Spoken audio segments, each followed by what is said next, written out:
Hey everybody, welcome to DC Football 101. I'm your host, Lucas. This is, of course, part of 14 Rings and NFC East podcast, and I got my fellow 14 Rings co-host, Maurice, here. We're going to talk the Eagles-Commanders matchup. Maurice, are you ready? Caw.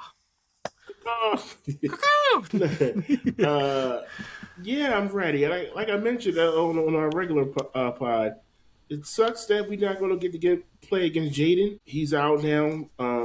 This is what happens when you schedule both of our games. Just At two the out end of of the the last season, three games of the yeah. season. Come on, man. Come on. Well, they're doing it for Hard Knocks, let's be clear.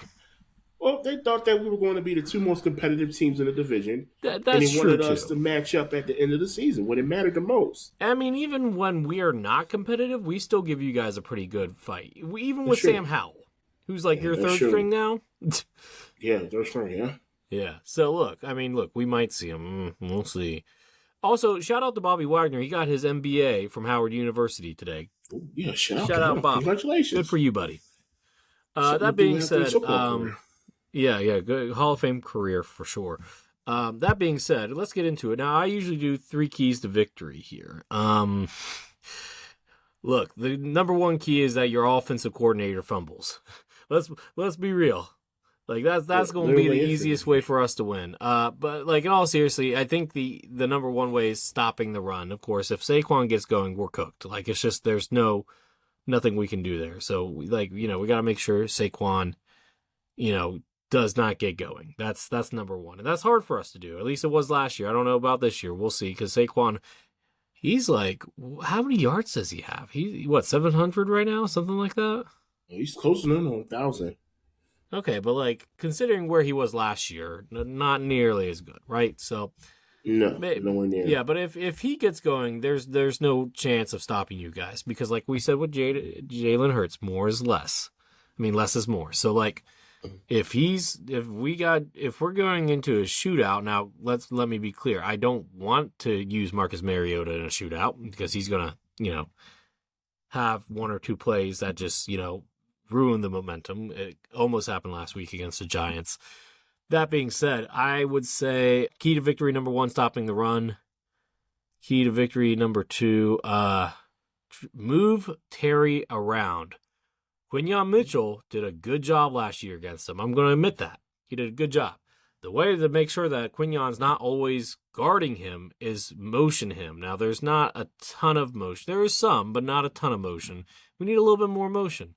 So make sure that we motion Terry around, move him around so that Quinyon is either, moving around or, you switch man, right? Depending on like the type of defense that you guys run, right? So, and I mean, our defense, offensive line has played pretty good for the most part. I'm not sure I think we're probably good. I haven't checked today, but we're probably still going to keep Laramie Tunsil in the starting 5. I think he's probably going to play.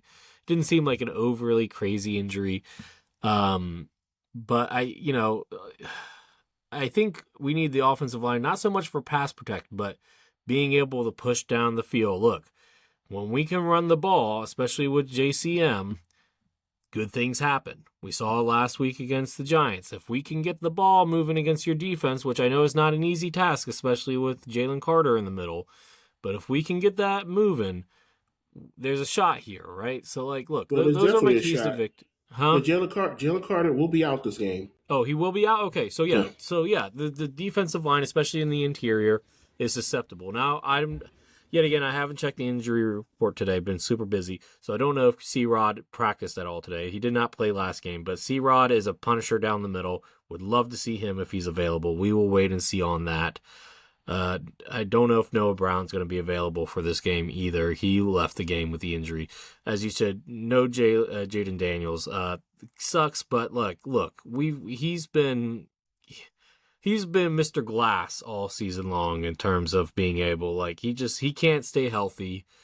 And it's not even the offensive line's fault. Maybe it's just a bad year for injuries. I mean, most players go through at least one bad injury year where they just can't stay healthy. Let's just hope it's a 1-year wonder and, not pray that it's not a continual thing. But, we see what happens to guys that it is continual, like Tua Tunga Viola, Vic Fangio's former quarterback.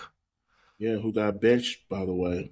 Yeah, for a 7th-round pick. So, we got to keep that in mind.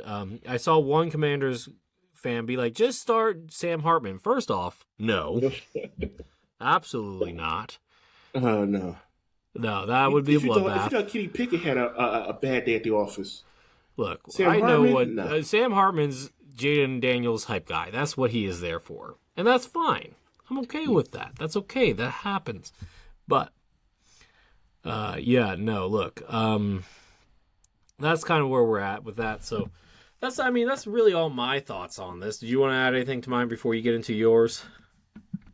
Like I mentioned, Jalen Carter will be out for this game. Still recovering from that shoulder procedure, double shoulder procedure.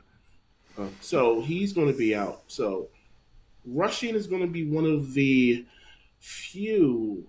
Um, um, Rushing is going to be one of the few things that I think the Eagles might have a little trouble with the Commanders. Yeah. So let me get into that. We're still tops in league in rushing yards per game. Yes. You're actually number 4. I looked it up. Yeah. You're ranked number 4 in rushing, which is crazy because without No lead Eckler, back. without Brian Robinson, and without Jaden Daniels for a lot of the part of the season, who does equate a lot into your rushing, that's still an amazing stat to have. Absolutely. Shout out to the run game, Anthony Lynn, the running backs coach, and just the overall scheme. Yeah, absolutely.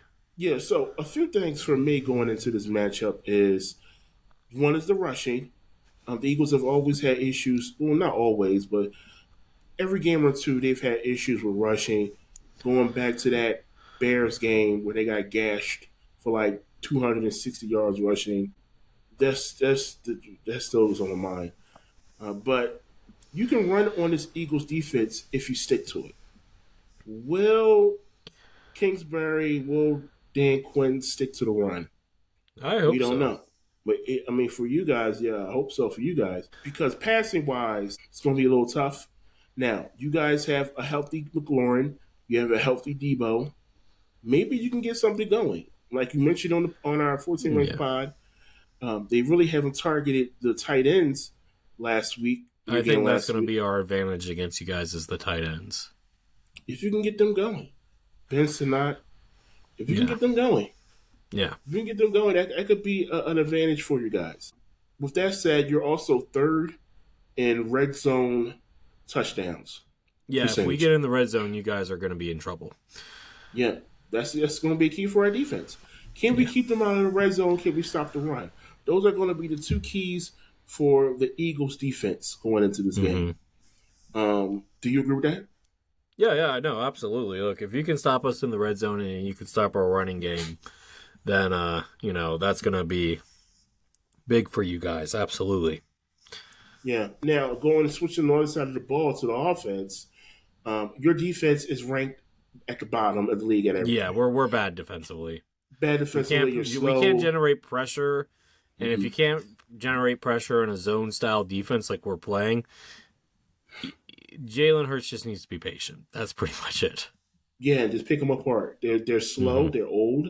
Do you have any confidence in anybody in your secondary? Maybe center still? See, it's all about where they line him up. He cannot play inside in the NFL. He's too small. He's too small to play the nickel, I think. Yeah, that's going to be the issue I was going to talk about. Well, if he's matched up with A.J. Brown, he's going to have to play on the outside. Now, Antonio Hamilton played good last week. I need to see more.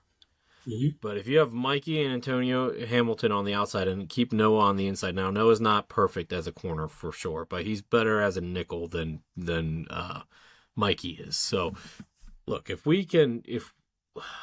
Mikey's the only one generating turnovers, by the way, he's had 3 or 4 picks on the season. So, look, at the end of the day, if he can be on the outside, do what he needs to do, I don't think he played terribly against AJ or Devontae last year.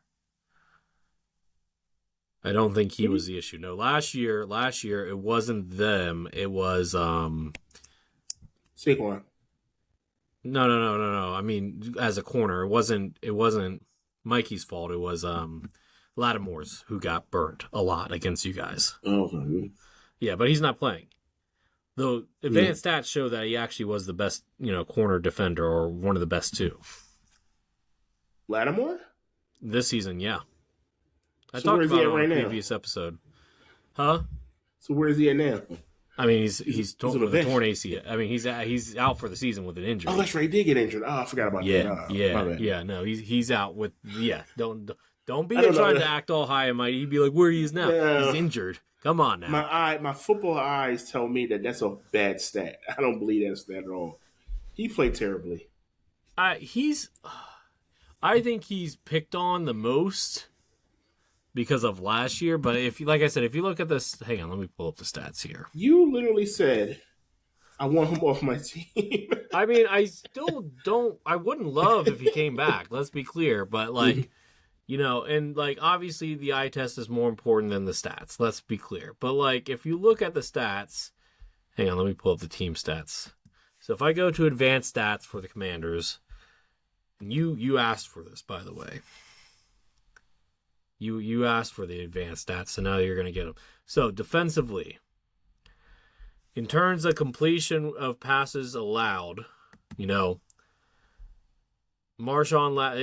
Hamilton is first among cornerbacks at 45%, and Lattimore is second at 59%.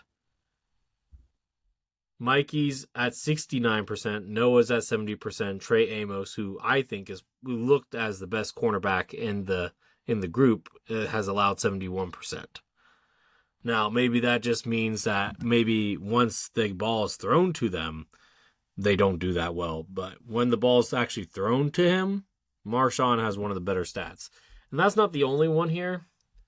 The passer rating allowed when, thrown to, in terms of cornerbacks, yet again, Antonio Hamilton's first at 55. And then Marshawn is second among cornerbacks at 93. So, yet again, this could be if maybe they get thrown to a lot because they're, maybe the quarterback thinks that these guys are more open.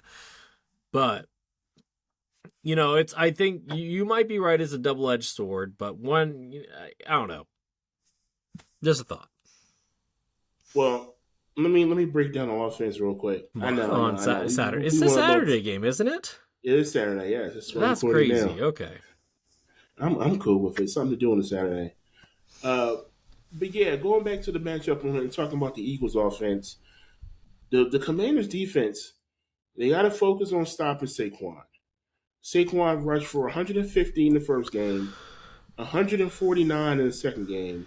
Excuse me, it's reversed. 145 in the first game, 150 yards in the second game, and in the wait a minute, I'm looking at the box score right now. In the championship game, how many yards did Saquon rush for? 118. So every game he played last year with the Commanders, he rushed for at least 100 yards. So that's going to be the key matchup for the Commanders defense. Stop Saquon.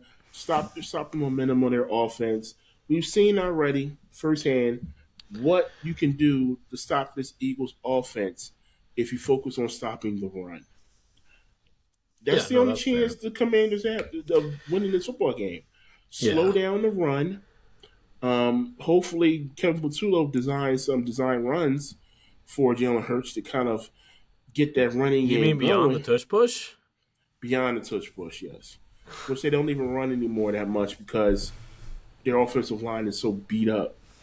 They don't even really run anymore. It's not effective. Yeah, Jalen Hurts can beat you with his arm, but in this game right here in Washington, Saquon Barkley is going to be the key. Depending on how much yards what we're saying is the running game on both sides is going to be the key to victory. Yeah, it's this December football. Divisional you got to football. Be able to run the ball. December divisional football. Amen. So, and I think you're going to see some Tank Bigsby too as well. Look, I honestly think you guys should be running him more. I think he's underrated as a runner. Honestly, I was kind of mad when you guys got him. I'm like, they get him as a backup now. I thought he should be starting in Jacksonville over Etienne. Maybe Etienne had a really bad year last year. Tank Bigsby had a good rookie season. Their offense looks pretty good this year. Not gonna lie. I mean, they does. That's why they were willing to trade him. Yeah.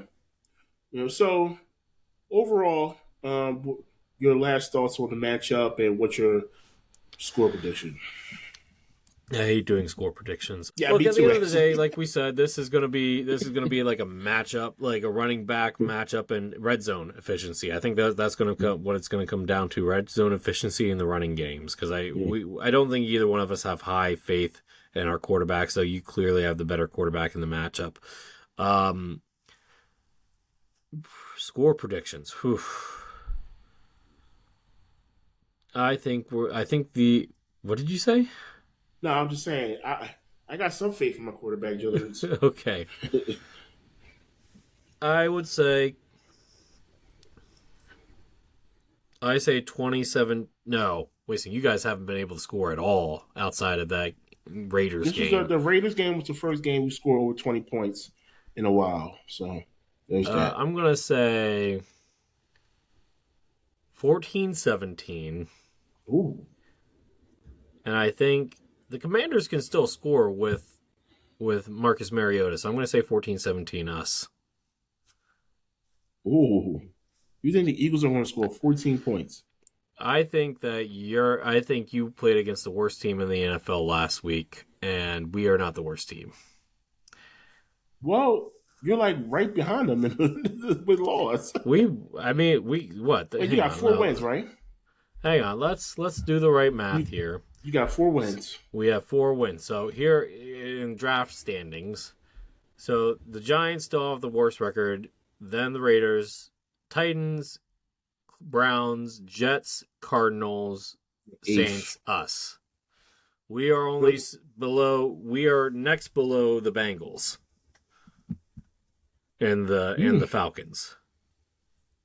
Interesting. I'm looking at Tankathon, the draft order. Yeah, that's what I'm looking at too. Yeah, the Rams have the Falcons draft pick because remember the Falcons traded back up into the first round for another edge rusher. Yeah, that's a really bad move there. Yeah. All right. With that said, though, I like the confidence, Lucas. Yeah, you gotta have confidence. I think the Philadelphia Eagles are going to win this football game. By the way, I've come to not like doing these predictions myself. I don't do score predictions on mine, man. Yeah. The last couple of weeks I've been burned by it. So, why are you trying to jinx me? I know why you're trying to jinx me. No. I'm sticking to it for the rest of the season. Gotta stick to it. I started it. Gotta finish it. I got the Eagles winning this game 35-20. I mean, that's a possibility too. Look, I'm predicting the Commanders to win because, I think the Eagles are really struggling this year. But I'm not going to complain if we lose, especially with the draft positioning kind of there. Look, we're basketball guys first. We kind of think basketball wise, and at this point, I'm more in the Sam Hinkie state of mind. Oh, the tanky? In the Sam Hinkie state of mind, like Billy Joel would you say? Well, then we're not doing that, to be clear, because football is different than basketball when it comes to that. If you win one more game, you're probably around 10 when it comes to picks. That's what I mean. Look, we have a tough schedule the remainder of time. We play you guys, the Cowboys, and you guys again. Yeah. Cowboys mixed in we there probably won't be another win, but you gotta have confidence, right? So anyway. So let's go ahead. If we beat you guys, we win the division. So next week's game will be not as tough against the Cowboys. Well, there's other reasons for that, but I'm not trying to get Minister JT on my back. So that being said, not until next week. But that being said, thank you guys for listening into this episode of DC Football 101. I'm your host, Lucas, a part of 14 Rings and NFC East podcast. This is Maurice. He's the Eagles co-host. Check out his solo episodes if you like Eagles content, Philly cooking. And until next time, raise hail. Go Birds.